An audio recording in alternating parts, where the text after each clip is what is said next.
With their goal so close, the pregnant caribou are even prepared to leave behind their yearlings to get there on time.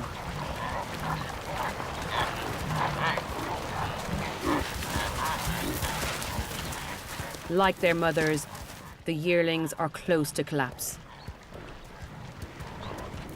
If this one can't find the energy to keep going, its chances are poor.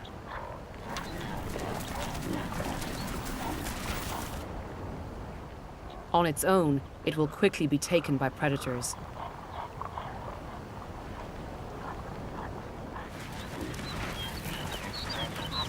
Well over 5,000 caribou die during each spring migration, either from sheer exhaustion or predation.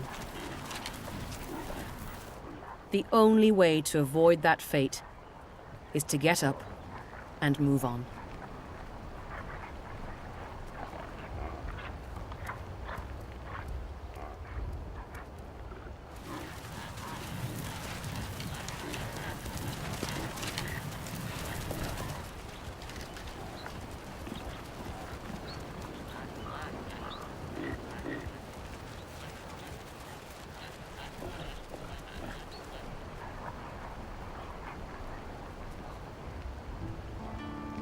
The lead caribou finally head out of the mountains and onto the coastal plains.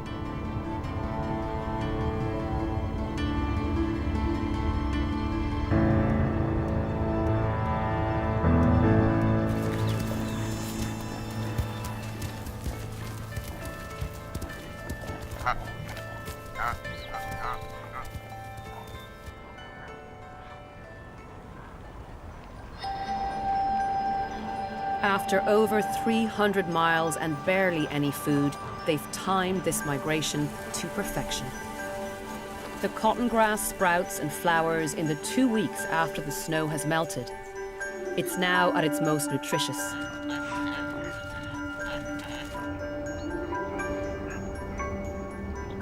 The thousands of caribou now moving onto the plains are replenishing their reserves. And it's not just a case of simple refueling. Scientists have shown that eating the grass at this specific time helps the mothers to produce a richer milk for their newborn calves, greatly improving their chances of survival.